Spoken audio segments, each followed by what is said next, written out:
حدیث نمبر 603 وعن ابی ہریرہ رضی اللہ عنہ قال،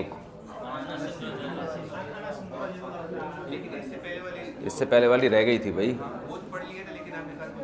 عن ابی ہریرہ رضی اللہ عنہ قال قال رسول اللہ صلی اللہ علیہ وسلم اذا ادرک احدکم سجدة من صلاة العصر قبل ان تغرب الشمس فلیتم صلاته وان ادرک سجدة من صلاة الصبح قبل ان تطلع الشمس فلیتم صلاته. رواہ البخاری. حضرت ابو ہریرہ سے روایت ہے کہ رسول اللہ صلی اللہ علیہ وسلم نے فرمایا، تم میں کوئی عصر سے پہلے ایک سجدہ پالے، اس سے پہلے کہ سورج غروب ہو تو اسے چاہیے اپنی نماز کمپلیٹ کرے، اور جو صبح فجر سے پہلے سجدہ پالے سورج نکلنے سے پہلے، یعنی فجر میں سجدہ پالے سورج نکلنے سے پہلے، تو اسے چاہیے اپنی نماز کمپلیٹ کرے.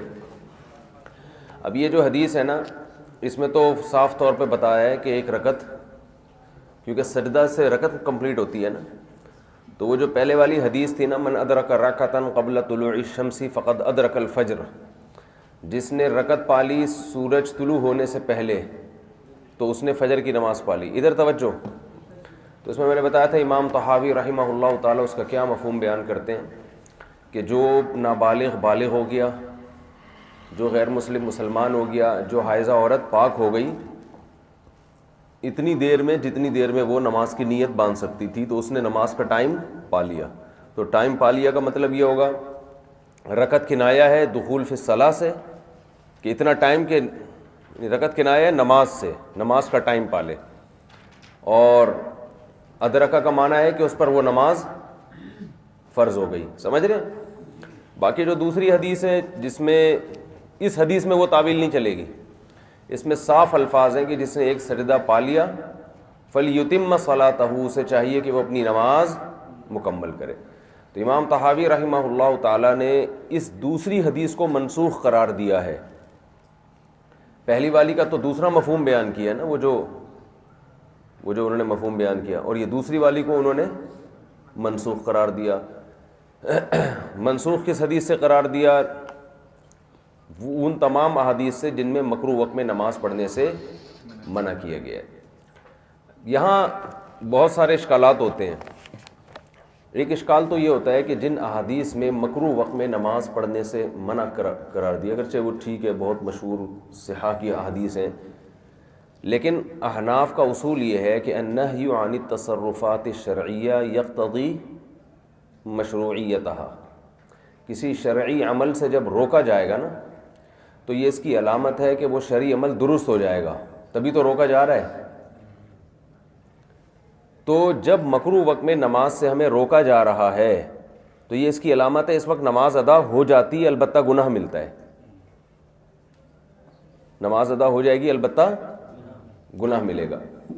تو جب ایک آدمی نے طلوع آفتاب سے پہلے نیت باندھ لی اور درمیان میں آفتاب طلوع ہونے لگا، اگر ہم اس کو یہ حکم دیتے ہیں کہ نماز توڑ دو، تو عمل بالکل باطل ہو رہا ہے، فاسد نہیں ہو رہا. لیکن اگر ہم یہ کہتے ہیں کہ یعنی نماز باطل ہوگی تو توڑ ہی دیں گے نا اس کو، کیونکہ باطل کا مطلب تو کالعدم ہے، وہ اس کا ہونا نہ ہونا برابر ہے. اور اگر ہم یہ کہتے ہیں کہ نبی صلی اللہ علیہ وسلم نے اس وقت میں نماز پڑھنے سے منع فرمایا ہے، یہ اس کی علامت ہے کہ نماز ہو جائے گی، تو اس کا مطلب یہ کہ ہو تو جا رہی ہے نا نماز اس میں. بھئی ایک رکعت آپ طلوع آفتاب سے پہلے پڑھو، ایک رکعت طلوع آفتاب کے بعد پڑھو، تو نماز ہو تو جائے گی، فاسد ہوگی یہ کہہ سکتے ہیں آپ. تو فاسد ہونا باطل ہونے سے تو بہرحال بہتر ہے. یعنی ایک طریقہ یہ ہے کہ آپ نماز کو توڑ دیں اور بالکل وہ ایک رکعت جو آپ نے پڑھی تھی وہ کیا ہو جائے؟ باطل. اور دوسرا طریقہ یہ ہے کہ اس کو باطل ہونے سے بچانے کے لیے فاسد طور پہ پڑھ لیں. تو لا تبطلوا اعمالکم بھی تو ہے نا قرآن میں کہ اپنے عمل کو باطل مت کرو، تو وہ بھی تو آیت اس حدیث سے، یعنی آپ نے جو لاجک پیش کی ہے تو قرآن کی آیت اس سے بھی تو ٹکرا رہی ہے نا. تو اس کا جواب حضرت حکیم الامہ مولانا شرف علی تھانوی رحمہ اللہ تعالیٰ نے بوادر النوازر پر اس پہ بڑی زبردست بحث کی ہے. ان کا رسالہ ہے نا، بہت خاندانی رسالہ ہے مولانا شرف تھانوی رحمۃ اللہ علیہ کا، اس میں عربی میں انہوں نے حضرت نے اس پہ رسالہ لکھا ہے.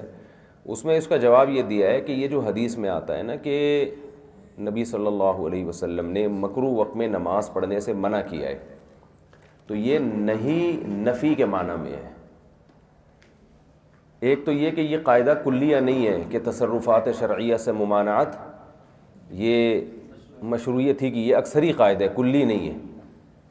دوسری بات یہ کہ بہت سی روایات میں لا صلاۃ کے الفاظ بھی ہیں کہ جو طلوع آفتاب کے وقت نماز پڑھتا ہے لا صلاۃ، اس کی نماز سرے سے ہوتی نہیں ہے۔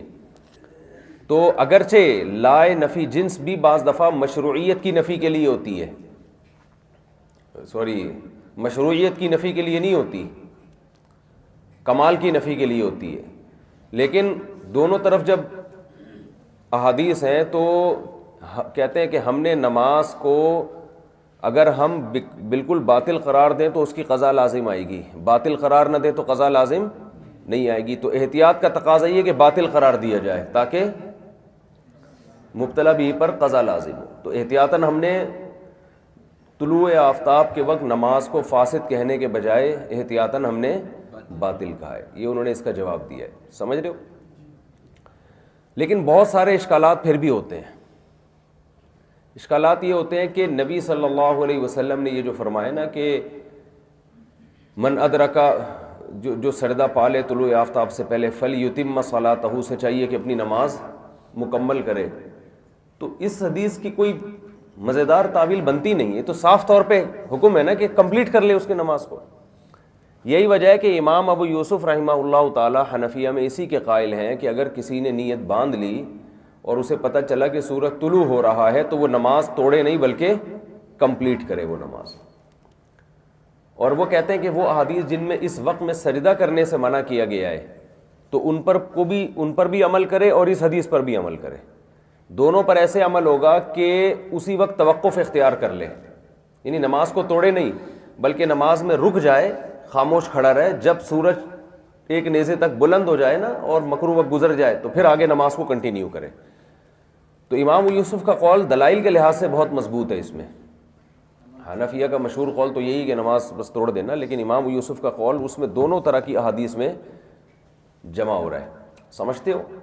دوسری بات یہ کہ بعض حضرات نے یہ بھی کہا کہ یہ جو حدیث میں آتا ہے فلیتم صلاتہ، کہ وہ اپنی نماز کمپلیٹ کرے، تو وہ کہتے ہیں ٹھیک ہے نماز تو کمپلیٹ کرے گا لیکن یہ نماز فرض نہیں ہوگی، نفل بن جائے گی، کیونکہ حدیث میں یہ نہیں ہے کہ بطور فرض کے کمپلیٹ کرے، حدیث میں تو ہے کہ اس کو باطل ہونے سے، توڑنے سے بچانے کے لیے کیا ہے، کمپلیٹ کر لے، تو وہ نفل بن جائے گی، بعد میں فرض نماز لوٹا لے۔ لیکن اس پر ایک اشکال ہوتا ہے کہ ایک حدیث میں یہ الفاظ بھی ہیں کہ لم یفت صلاتہ، جس نے ایک رکعت طلوع آفتاب سے پہلے پالی تو اس کی نماز فوت نہیں ہوئی ہے۔ تو اس کا جواب پھر وہی ہے کہ اس کی نماز فوت نہ ہونے کا مطلب یہ ہے کہ اس کی نماز کا ٹائم فوت نہیں ہوا۔ اب سوال وہی ہوتا ہے کہ اتنی گھما پھرا کے آپ تعویلات کر کیوں رہے ہیں؟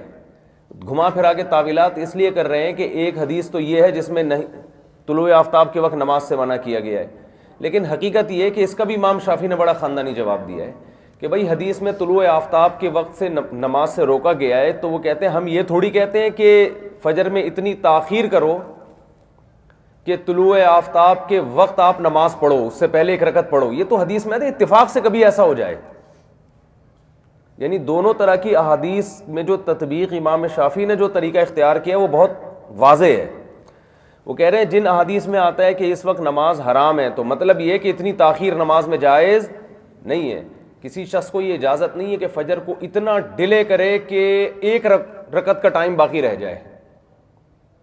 لیکن اگر کبھی اتفاق سے ایسا ہو گیا، اس کو پتہ ہی نہیں چلا اور نماز شروع کر دی اس نے، یہ قضا ہونے کا ٹائم ہے، آنکھ نہیں کھلی، تو اب بالکل قضا کرنے سے بہتر ہے کہ ایک رکعت ہی پڑھ لے اور باقی رکعت وہ کمپلیٹ کر لے۔ تو گناہ تو ہوگا تاخیر کی وجہ سے، لیکن اگر کسی کے ساتھ ایسا ہو گیا تو حدیث کے مطابق پھر وہ نماز کو مکمل کر لے، نماز میں مزید تاخیر نہ کرے۔ سمجھتے ہو؟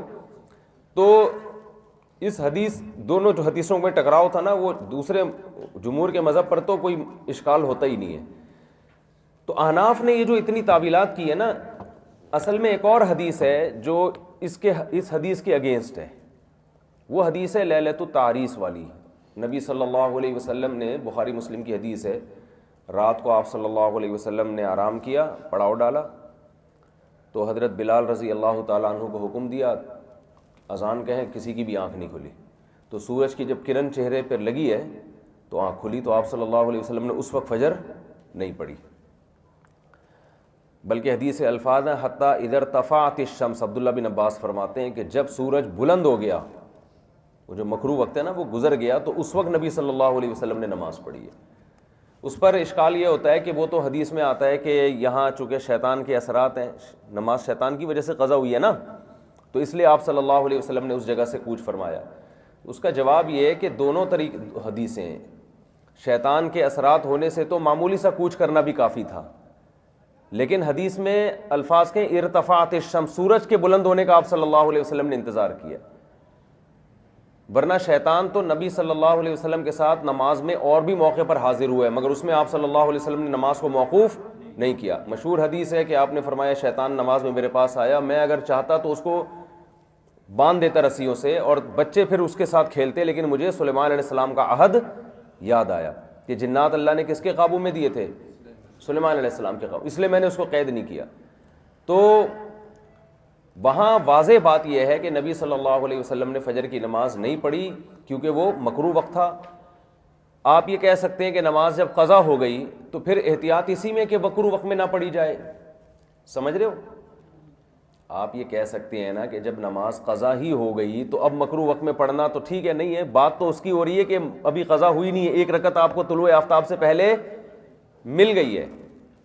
آپ لوگ کے نا اشکال سمجھ میں آ رہا ہے نہ جواب سمجھ میں آ رہا ہے، بیٹھے میں ایسے جیسے پتہ نہیں۔ علمی ذوق ہوتا ہے نا تو انسان کو پڑھنے کا مزہ بھی آتا ہے۔ مجھے تھکا ہوا گھنٹہ ہے، ہم آپ کو 7واں گھنٹہ، یہ سب سے تھکا ہوا گھنٹہ یہی ہے نا، تھکے ہوئے ہوتے ہیں اس وقت، تو یہ پہلا گھنٹہ ہونا چاہیے۔ ہاں تو اب کیا کریں، اشکال جواب تو یہی تو ہے نا، علم میں یہی تو ہوتا ہے، اشکال ہے تو جواب ہے، تو اشکال ہے تو جواب ہے، تو تحقیقات تو اسی کو کہتے ہیں۔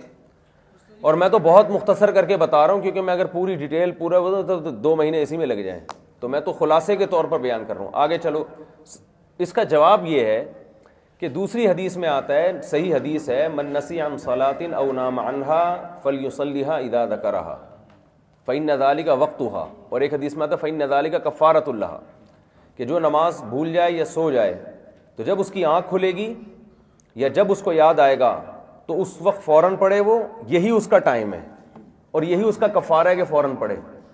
سمجھ میں آ رہی ہے بات؟ تو جمہور تو اسی کے قائل ہیں کہ جیسے ہی آپ کی آنکھ کھولے تو وہی وقت ہے، اسی وقت نماز پڑھنا فرض ہے آپ کے اوپر۔ احناف کہتے ہیں کہ شرعی ضرورت کی وجہ سے تو ڈیلے کیا جا سکتا ہے کیونکہ قضا ہو گئی ہے، جب شرعی ضرورت نہ ہو تو اس وقت پڑھنا واجب ہے، یعنی تھوڑی سی احناف نے گنجائش دی کہ قضا تو چونکہ ہو ہی گئی ہے تو کوئی شرعی ضرورت ہو تو ٹھیک ہے، نہیں ہے تو بہرحال اس وقت قضا واجب ہے۔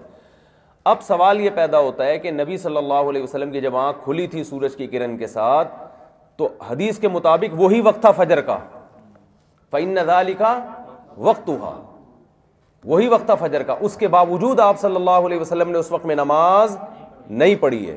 تو یہ بہت مضبوط دلیل ہے کہ خود آپ نے ترغیب دی ہے کہ وہی وقت ہے اور وہی کفارہ ہے اس کا، اس کے باوجود آپ نے اس کو نماز کو ڈیلے کیا ہے، تو یہ بہت مضبوط دلیل ہے۔ تو اب خلاصہ کلام کا یہ ہے کہ مولانا اشرف علی تھانوی رحمۃ اللہ علیہ نے جو اس میں بحث کی ہے نا بوادر النوازل، وہ بڑی جاندار ہے۔ انہوں نے لکھا ہے کہ حقیقت یہ ہے کہ یہ دونوں حدیثیں آپس میں ٹکرا رہی ہیں، دونوں حدیثیں آپس میں ٹکرا رہی ہیں۔ کون سی؟ فَلْيُتِمَّ صَلَاتَهُ، یہ جو آج ہم نے بخاری کی حدیث پڑھی، مشکات کی حدیث نمبر 602، کہ نبی صلی اللہ علیہ وسلم نے فرمایا جو سجدہ آپ طلوع آفتاب سے پہلے پا لے تو اسے چاہیے کہ نماز مکمل کرے۔ اس حدیث کا سیدھا سیدھا مطلب بغیر تعویل کے یہی ہے کہ وہ ایسا کر لے، ٹھیک ہے نا؟ اس کا مطلب کیا ہے؟ گھمائے پھرائے نہیں بات کو، وہ ایسا کر لے۔ دوسری حدیث جن میں مکروہ وقت میں نماز سے منع بھی کیا ہے، اور لیلۃ التعریس والی حدیث کہ اگرچہ وہ وقت تھا نماز کا، کیونکہ آنکھ بعد میں کھلی نا، وہاں جان کے تاخیر تھوڑی ہے، وہ وقت تھا اور حدیث کے مطابق وہی ادا وقت ہے، اس کے باوجود اس وقت میں نہ پڑھنا، حالانکہ نبی کے حکم کے مطابق اس میں نماز پڑھنا واجب تھا، پھر بھی نہ پڑھنا، تو وہ حدیث بالکل اس حدیث سے ٹکرا رہی ہے۔ تو اب یہاں پر احناف نے یہ کیا ہے، انہوں نے کہا دونوں حدیثیں ٹکرا رہی ہیں، تو جو حدیث قیاس کے موافق ہوگی جس وقت، ہم اس کے معنی کو لیں گے۔ تو قیاس کو یہاں حدیث پہ نہیں ترجیح دی جا رہی، بلکہ قیاس بھی تو شرعی حجت ہے نا، تو جو قیاس جس وقت جس حدیث کے موافق ہو اس کو لے لیں گے اور دوسری کو چھوڑ دیں گے۔ تو تو انہوں نے کہا کہ فجر کی نماز میں جب ایک شخص طلوع آفتاب سے پہلے، جب فاسد وقت نہیں ہے، بالکل صحیح وقت ہے، اس وقت نماز شروع کرتا ہے، تو طلوع آفتاب تک اگر اس کو گھسیٹتا ہے نماز کو، یعنی لمبا، گھسیٹنا تو نہیں کہنا چاہیے، لمبا کرتا ہے نماز کو، تو نماز کے دوران فاسد وقت آ رہا ہے تو بنا اس کی صحیح تھی تو بنا الفاسدی علی الصحیح ہو جائے گی، یعنی فاسد کی بنا ہو رہی ہے کس پر؟ صحیح پر ہو رہی ہے. تو یہ قیاس کے حساب سے یہ کیا ہے؟ نماز فاسد ہونی چاہیے کہ آپ نے جس کامل شروع کی ہے تو اس کو، وہ دیکھو یہ منت کی طرح ہوتی ہے نا نماز بھی، کہ منت بعض دفعہ زبانی ہوتی ہے، بعض دفعہ عملی ہوتی ہے. تو عملی طور پر جو آپ نے تکبیر تحریمہ کہہ کے اپنے اوپر جس نماز کو واجب کیا تھا اسی کو کمپلیٹ کرنا آپ پر لازم تھا. تو آپ نے صحیح وقت میں شروع کی تو فاسد وقت میں ختم کرنے سے کیا ہو رہا ہے؟ ایک رکعت فاسد ہو رہی ہے، ایک رکعت. تو تحریمہ جو تھی نا، جو بنا تھی نماز کی، وہ صحیح تھی، اور اس بنا پر آپ فاسد کی بنا کر رہے ہو. تو قیاس کے مطابق جب وجب کاملاً تو ادی کاملاً، جب کامل طور پہ واجب ہوئی ہے، جو چیز آپ پر جیسے واجب ہوتی ہے تو اسی طرح اس کی ادائیگی واجب ہوتی ہے. اور عصر میں جب آپ نے مکروہ وقت میں شروع کی تو اس کی بنا ہی فاسد تھی، تو فاسد کی بنا فاسد پر ٹھیک ہے. تو احناف نے یہاں کیا کیا ہے؟ احناف نے کہا کہ عصر کی نماز میں ہم اس حدیث پر عمل کریں گے، فَلْيُتِمَّ صَلَاتَهُ، کہ جو شخص جو ہے ایک رکعت طلوع غروب آفتاب سے پہلے پالے، اسے چاہیے کہ اپنی نماز مکمل کرے. تو عصر میں ہم نے اس حدیث کو لیا اور فجر میں ہم نے وہ والی حدیث کو لیا. یہاں اہل حدیث حضرات یہ اعتراض کرتے ہیں کہ آپ لوگ قیاس کو لے رہے ہو، حدیثوں کو چھوڑ رہے ہو. تو ہم کہتے ہیں ہم حدیث کو نہیں چھوڑ رہے، ہم قیاس کی بیس پر ایک حدیث کا حکم لے رہے، یعنی قیاس وجہ ترجیح ہے، کیونکہ دونوں حدیثیں آپس میں ٹکرا رہی ہیں. تو جو حدیث قیاس کی بیس پر ہم نے عصر کی نماز میں یہ والی حدیث لی، اور قیاس کی بیس پہ عصر کی نماز میں ہم نے اس حدیث کو ترجیح دی ہے. تو یہ حناف کے مذہب کا خلاصہ ہے. ہاں یہ ضرور ہے کہ اس بارے میں چونکہ بہرحال جمہور کے دلائل ظاہری لحاظ سے بہت مضبوط ہیں، بہت زیادہ آپ گہرائی میں جاؤ گے تو ایک الگ بات، اس لیے خود حنفیہ ہی میں ہمارے بعض فقہا نے اس میں شافعی مذہب پہ فتویٰ دیا. یہی وجہ ہے کہ علامہ رشید احمد گنگوہی رحمۃ اللہ علیہ نے بھی شافعی مذہب پہ فتویٰ دیا ہے، سمجھ رہے ہو. علامہ شبیر احمد عثمانی نے بھی شافعی مذہب پہ فتویٰ دیا ہے کہ اگر کوئی شخص ایک رکعت، یعنی اس پر تو سب کا اتفاق ہے کہ فجر میں اور عصر میں اتنی تاخیر جائز نہیں ہے. یہ تو امام شافعی بھی اس کے قائل ہیں نا کہ آپ فجر اتنی دیر کر دیں کہ آپ طلوع آفتاب سے پہلے آپ نماز ہی کمپلیٹ نہیں کریں.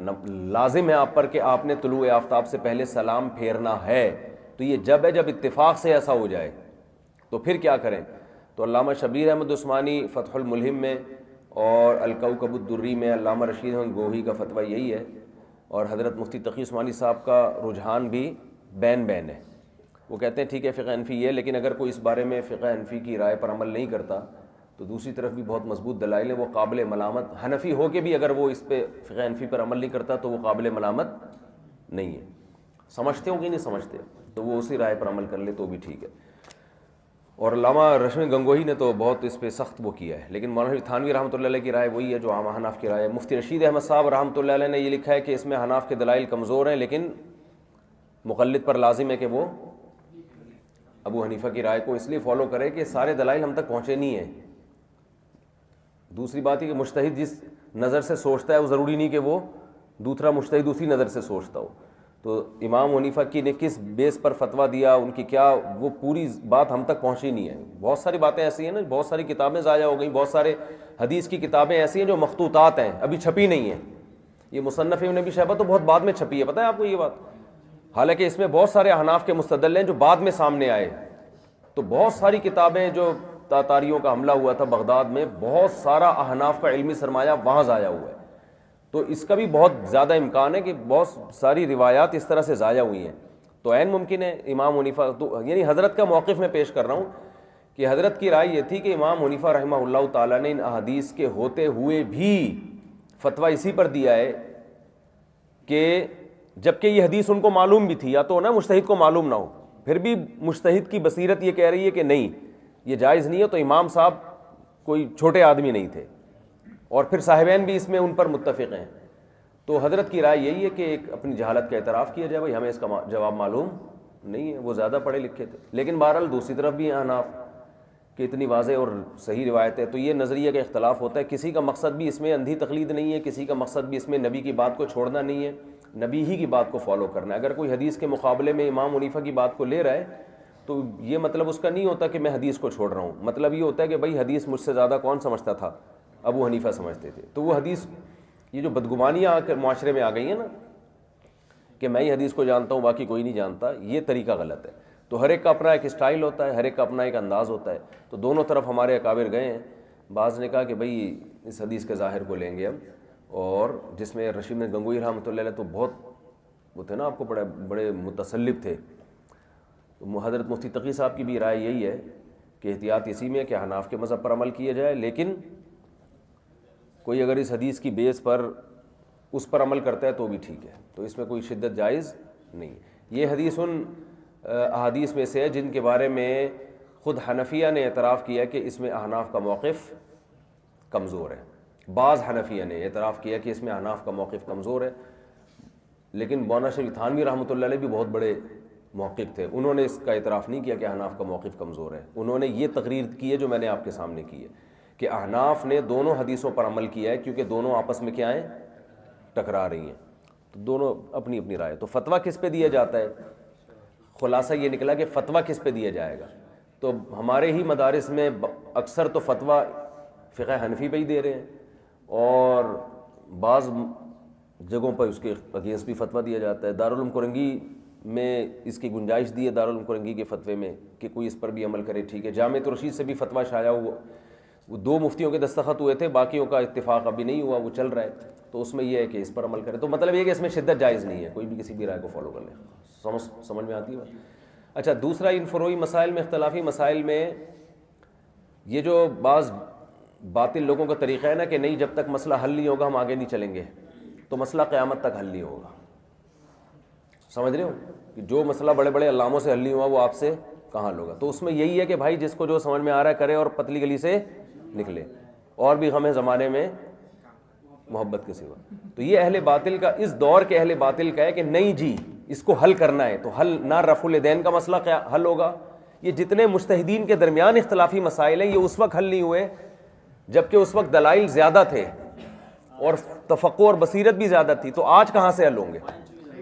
تو یہ کبھی بھی حل نہیں ہو سکتے. سمجھتے ہو؟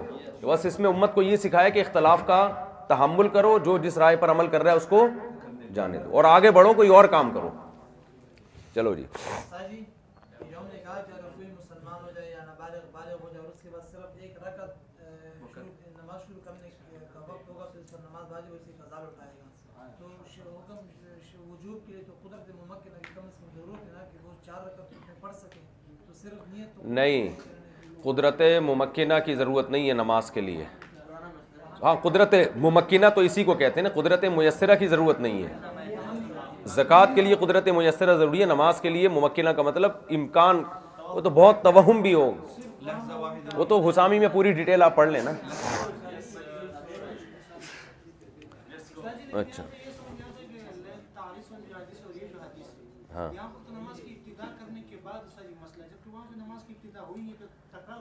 بس نماز کی ابتدا نہیں ہوئی لیکن واجب تو ہو گئی تھی نا. تو یہاں بھی تو واجب ہو گئی تھی نا اس پر, جب صحیح وقت ہے واجب ہو گئی تھی.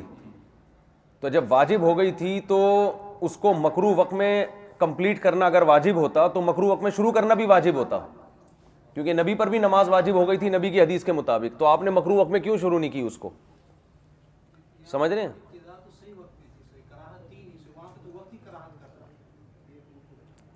تو یہ تو اور احناف کی تائید ہوتی ہے نا کہ ابتدا صحیح وقت میں ہوئی اور آپ اس کو مکروہ وقت میں کیوں مکمل کر رہے ہو. وہاں تو بطریق اولیٰ اجازت ہونی چاہیے تھی, کیونکہ ابھی مکروہ وقت میں ہی ابتدا ہوتی, مکروہ وقت میں ہی ختم ہوتی. تو واجب ہونے کے باوجود آپ نے مکروہ وقت میں نہیں پڑھی ہے.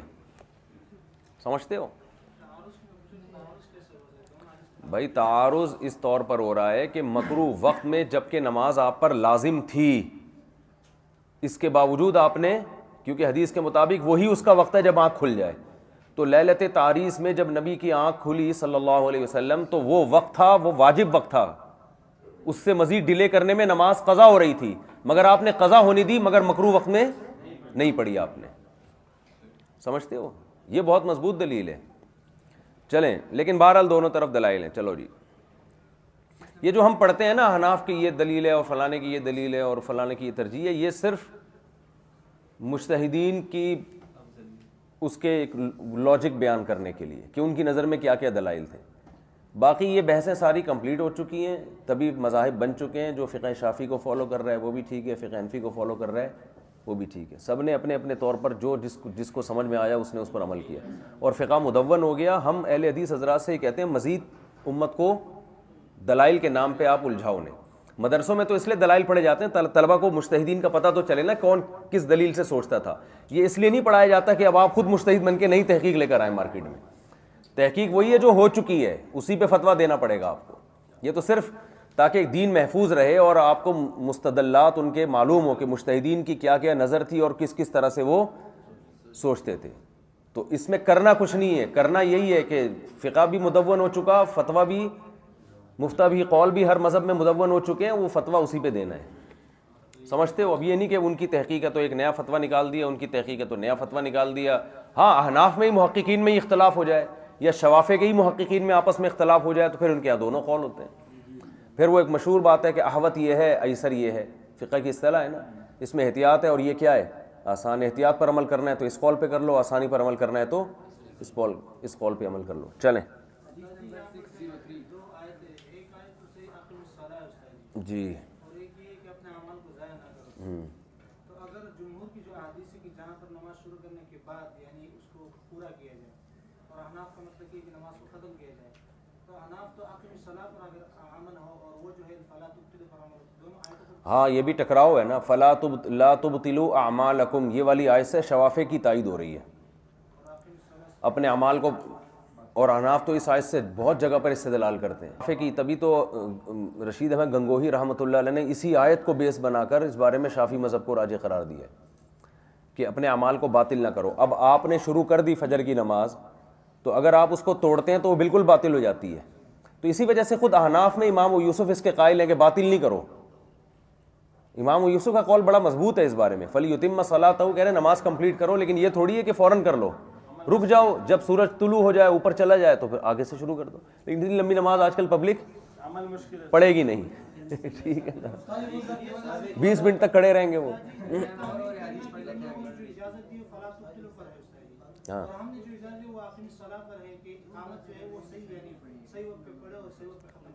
ہاں, اقامت صلاۃ کا تو مطلب یہی ہے کہ کراہت والے وقت میں نہ ہو. دونوں طرف دلائل ہیں. چلیں, لیکن سب سے سری دلیل جو ہے نا جمہور کی وہ یہ بخاری کی حدیث ہے کہ جو ایک رکعت پا لے طلوع آفتاب سے پہلے, سجدہ پا لے, تو فلیتم صلاتہ, کیونکہ صلاتہ میں وہ والی تعویل بھی کہ ہم اس کو نفل فرض کر لیں, تو صلاتہ کا معنی وہ والی نماز متبادر یہ کہ جو اس نے شروع کی ہے. شروع فرض کیے تو نوافل کیسے مان لو گے آپ اس کو؟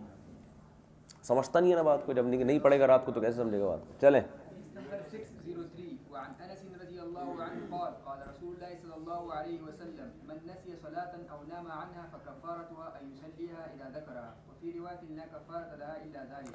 اچھا, لوگ اس میں پوچھتے ہیں عوام کیا کرے جب اتنے اختلافات ہو. تو عوام تو ایک فقہ کی پابندی کرے, دوسرے کو صحیح سمجھے. پھر ایک فقہ میں اختلاف ہو جائے, جیسے ہمارے یہاں رشید گنگوہی رحمۃ اللہ کی رائے ہے کہ اس مسئلے میں شافعی مذہب پہ عمل کرے وہ, ٹھیک ہے نا, اور مفتی رشید احمد صاحب رحمۃ اللہ کی رائے نہیں, فقہ حنفی پہ ہی عمل کرے وہ. تو ایسے میں عوام کیا کرے؟ تو جس کی رائے پر اعتماد ہو اس کی رائے پر عمل کرے, اور کیا کرے گی. ہاں, مفتی کی یہ ذمہ داری ہے کہ ایسے موقع پہ عوام اگر آپ کی رائے پر عمل نہ کر کے دوسرے مفتی کی رائے پر عمل کر رہی ہے تو آپ شدت اختیار نہ کریں. فساد جب ہوگا جب آپ کہو کہ میری فتوے پہ کیوں عمل نہیں کر رہے, دوسرے کے کیوں عمل کر رہے ہو. بھائی وہ تو عامی آدمی ہے, اس کو کیا, اس کے لیے تو سب برابر ہیں.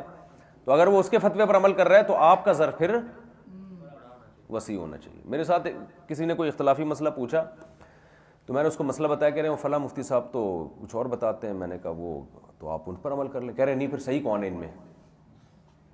میں نے کہا مجھے تو میں ہی صحیح لگ رہا ہوں, کیونکہ اگر میں ان کو صحیح سمجھ رہا ہوتا تو میں بھی وہی رائے کر رہا ہوتا. تو مجھے تو لگ رہا ہے کہ میں ٹھیک ہوں, تو بھی تو میں نے یہ رائے پیش کی ہے. کہہ رہے نہیں, جب آپ صحیح ہیں تو پھر یہ کیوں کہہ رہے ہیں کہ ان کی رائے پر عمل کریں؟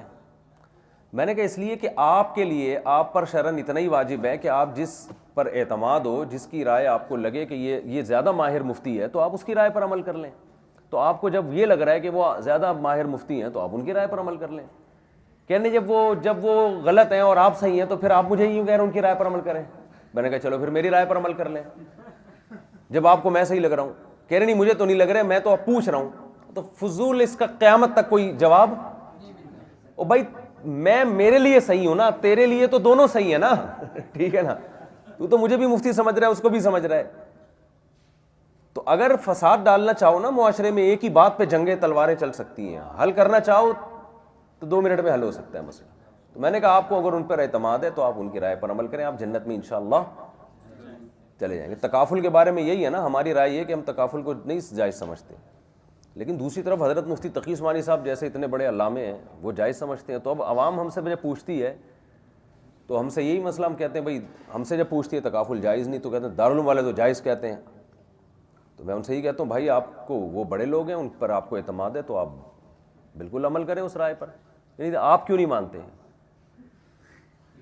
او بھائی ہم جس وجہ سے نہیں مانتے, ہماری رائے میں ہم جیسے ناقص لوگ دارالعلوم والوں کو نہیں سمجھا سکے تو آپ کو کہاں سے سمجھا سکتے ہیں ہم؟ اور جب آپ ان سے پوچھو گے تو وہ یہ کہیں گے کہ ہم جامعۃ الرشید کو قائل نہیں کر سکے تو تمہیں کہاں سے قائل کریں گے. تو اس کا مطلب یہ اختلافی ہو گیا, بس یہ بہت مشکل ہے اب اس کو حل کرنا. تو جو عامی آدمی جس رائے پر عمل کرے قیامت میں بخشا جائے گا بس, کیونکہ عبودیت ہے نا. عبودیت کا مطلب اصل تو یہ جائز ناجائز کی بحث اصل ہے ہی نہیں, اصل تو یہ کہ اللہ کی غلامی. تو جو جس طرح سے اللہ کی غلامی کر رہا ہے بس اسی بخشا جائے گا.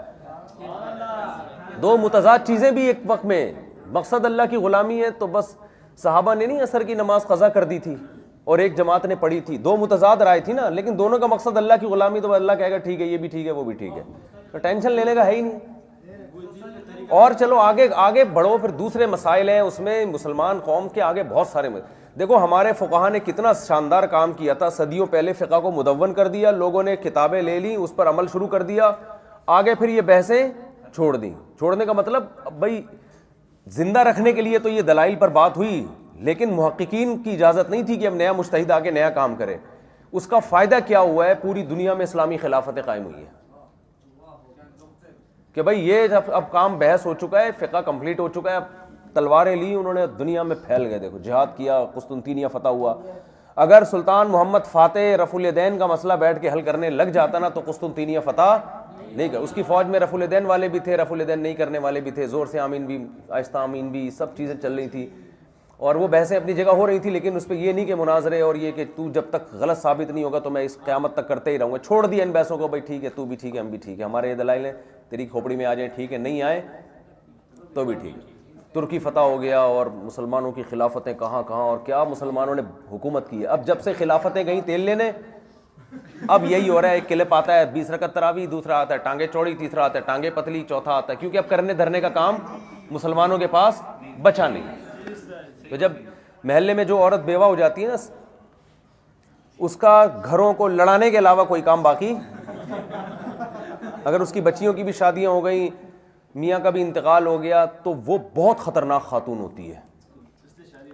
سب نہیں ہوتی لیکن بہرحال بعض بڑی خطرناک, کیونکہ اب ان کا کوئی کام ہی نہیں ہے نا, تو اب وہ ادھر کی ادھر, ادھر کی ادھر, ادھر کی وہ بڑی خطرناک عورتیں ہوتی ہیں. اس کے گھر میں جا کے ادھر کی شکایتیں, ادھر کی شکایتیں. تو فارغ ہونا جو ہے نا, یہ فارغ جب انسان ہوتا ہے تو غلط کاموں میں چلا جاتا ہے. تو اس وقت امت کوئی بڑا کام چونکہ کر نہیں رہی ہے, کوئی نہ ہمارے پاس حکومت ہے, نہ خلافت ہے, نہ کوئی ایسا ہمارے پاس سیٹ اپ ہے کہ ہم دنیا کو آنکھوں میں آنکھیں ڈال کے بات کریں. تو لہٰذا اب یہی کام رہ گیا, یوٹیوب پہ اس میں بنا کے 8 رکعت ڈالا, ایک حنفیوں کو چیلنج کیا, اس نے حدیثوں کو چیلنج کر دیا, اس نے اٹھا کے وہ امام حسین کی فضائل پر ایک ایسی تقریر کی جس سے سنیوں کو گستاخی رسول گستاخی اہل بیت قرار دے دیا, سنیوں نے پھر وہ اس کو گستاخ قرار دے دیا. یہ چلتا رہے گا جب کرنے دھرنے کا مسلمانوں کے پاس کام بچا نہیں ہے. تیل بیچ رہے ہیں آج کل مسلمان بیٹھ گئے نا, تو اب یہی ہو رہا ہے. چلو مسلمان تیل بیچ رہے ہیں آج کل, کوئی کرنے دھرنے کا کام رہا نہیں. چلو آگے ہے. تو یہ فتنہ پرست لوگوں سے جو ہے نا اپنے آپ کو بچا کے رکھو, یہ آپ کی صلاحیتیں برباد کریں گے. چلو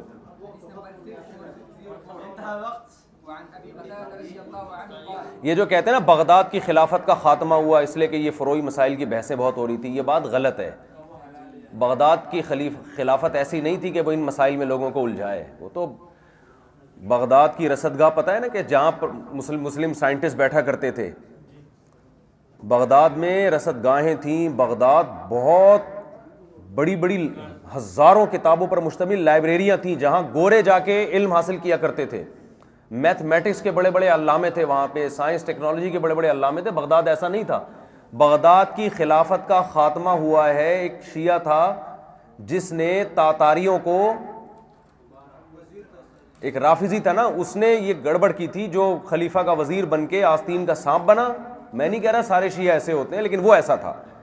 آستین کا سانپ بن کے اس نے تاتاریوں کو راستہ دیا ہے. یہ وجہ بنی ہے بغداد کی خلافت کے خاتمے کی. یہ جو بغداد کی خلفاء پہ الزام لگاتے ہیں نا مسلمان علماء اس بحث میں لگ گئے تھے, یہ سب غلط باتیں ہیں. مسلمان بہت ترقی کر رہے تھے اس وقت, یہ گوروں کے پاس تو کچھ بھی نہیں تھا, تو وہ مسلمانوں کی عروج کا وقت تھا. اپنے ہی لوگ جو خلیفہ کے قرب حاصل, اور یہ اس نے ایسا کیا کیوں تھا؟ ایسا اس نے اس لیے کیا تھا کہ شیعہ سنی لڑائی ہوئی تھی. اس لڑائی میں سنیوں نے شیعوں کی طبیعت سے دھو دیا تھا نا, اس کو بہت مارا تھا ان کو.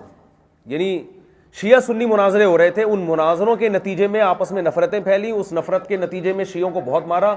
تو جو شیعہ تھا اس نے ارادہ کیا میں سنیوں سے بدلہ لوں گا اور ان کی خلافت کا خاتمہ کروں گا.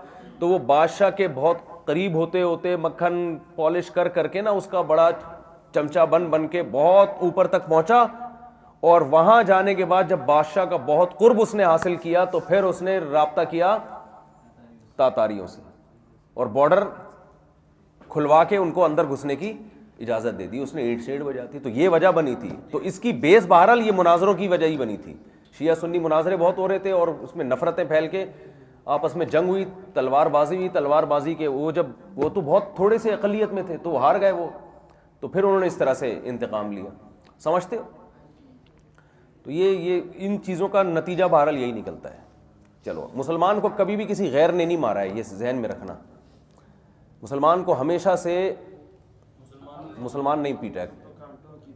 ہاں, مسلمان کو ہمیشہ سے یا تو مذہبی جنونیوں نے برباد کیا ہے مسلمان کو, بدگمانی, جیسے وہ ابھی توہین رسالت کے نام پہ وہ جو قتل کر دیا نا, اپنے ہی ملک کی واٹ لگا رہے ہو یار تم. تو مذہبی جنونیوں نے یا تو برباد کیا ہے, یا یہ کہ اس طرح کے جو تشدد والا طریقہ ہے نا, ان لوگوں نے برباد کیا ہے. چلو بھائی, چلو ایک حدیث پڑھ لو, یہ وہ ختم ہو جائے گا.